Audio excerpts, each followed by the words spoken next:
ನಮಸ್ಕಾರ ಸ್ನೇಹಿತರೆ, ನೀವು ವೋಡಾಫೋನ್ ಸಿಮ್ ಅನ್ನು ಯೂಸ್ ಮಾಡ್ತಿದ್ರೆ ನಿಮ್ಗೆ ಇವಾಗ ಒಂದು ಖುಷಿ ವಿಷಯ ಬಂದಿದೆ. ಇಲ್ಲಿ ಏರ್ಟೆಲ್ನವರು ಡಿಸ್ಕಂಟಿನ್ಯೂ ಮಾಡಿದಂಥ ಪ್ಲಾನ್ ಇವಾಗ ವೋಡಾಫೋನ್ದವರು ಇಲ್ಲಿ ಅವರು ಒಂದು ಲಾಂಚ್ ಮಾಡಿದ್ದಾರೆ.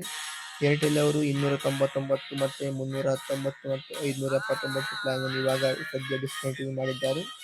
ಇವಾಗ ವೋಡಾಫೋನ್ ಅವರು ಇದೇ ಪ್ಲಾನ್ ಅನ್ನು ಅವರು ತಮ್ಮ ಸಿಮ್ ನಲ್ಲಿ ಲಾಂಚ್ ಮಾಡಿದ್ದಾರೆ. ಇಲ್ಲಿ ವೋಡಾಫೋನ್ದವರು 299 ರೂಪಾಯಿನ ಪ್ಲಾನ್ ಇಲ್ಲಿ ಲಾಂಚ್ ಮಾಡಿದ್ದಾರೆ. ಇದರಲ್ಲಿ ಕಾಲ್ಸ್ ನಿಮಗೆ ಅನ್ಲಿಮಿಟೆಡ್ ಆಗಿರುತ್ತೆ. ದಿನಕ್ಕೆ 1 GB ಡಾಟಾ ಇರುತ್ತೆ ಮತ್ತು ನಿಮಗೆ ಇಲ್ಲಿ 100 SMS ಕೂಡ ಸಿಗುತ್ತೆ. ಈ ಒಂದು ಆಫರ್ ಸಿಗ್ತಿರೋದು ನಿಮಗೆ 299 ರೂಪಾಯಿನ ಒಂದು ಬೆಲೆಯಲ್ಲಿ. ಇಲ್ಲಿ ಏರ್ಟೆಲ್ ಅವರು ಡಿಸ್ಕಂಟಿನ್ಯೂ ಮಾಡಿದಂಥ ಪ್ಲಾನ್ ಇದು. ಇವಾಗ ವೋಡಾಫೋನ್ದವರು ಲಾಂಚ್ ಮಾಡಿದ್ದಾರೆ. ನೀವು ಇಲ್ಲಿ ಏರ್ಟೆಲ್ನಿಂದ ಬೇರೆ ಒಂದು ಸಿಮ್ಗೆ ಸ್ವಿಚ್ ಆಗಬೇಕಂತಿದ್ರೆ ವೋಡಾಫೋನ್ ಸಿಮ್ ಅನ್ನು ಕೂಡ ನೀವು ಸೆಲೆಕ್ಟ್ ಮಾಡ್ಕೊಳ್ಬೋದು. ಯಾಕಂದರೆ ಪದೇ ಪದೇ ಏರ್ಟೆಲ್ನಲ್ಲಿ ಪ್ರೈಸ್ ಕೂಡ ಹೈಕ್ ಆಗ್ತಿದೆ. ಹಾಗಾಗಿ ಈ ಒಂದು ಅಫೋರ್ಡೆಬಲ್ ಆಗಿರುವಂಥ ಪ್ಲಾನ್ ಅನ್ನು ಇವಾಗ ವೋಡಾಫೋನ್ ಅವರು ಲಾಂಚ್ ಮಾಡಿದ್ದಾರೆ. ವೋಡಾಫೋನ್ ಯೂಸ್ ಮಾಡುವವರು ಈ ಒಂದು ಪ್ಲಾನ್ ಅನ್ನು ಕೂಡ ಚೆಕ್ ಮಾಡ್ಕೊಳ್ಬಹುದು. ಇದು ಫ್ರೆಂಡ್ಸ್ ಈ ಒಂದು ವಿಡಿಯೋ ಬಗ್ಗೆ ಮಾಹಿತಿ. ವಿಡಿಯೋಗೆ ಲೈಕ್ ಮಾಡಿದ್ರೆ ಲೈಕ್ ಮಾಡಿ, ಚಾನಲ್ಗೆ ಸಬ್ಸ್ಕ್ರೈಬ್ ಮಾಡಿದ್ರೆ ಸಬ್ಸ್ಕ್ರೈಬ್ ಮಾಡ್ಕೊಳ್ಳಿ. ಇದೇ ಥರ ವಿಡಿಯೋಗೆ ನಮ್ಮ ಚಾನಲ್ ಅನ್ನು ನೀವು ಫಾಲೋ ಕೂಡ ಮಾಡ್ಕೊಬೋದು. Thank you for watching.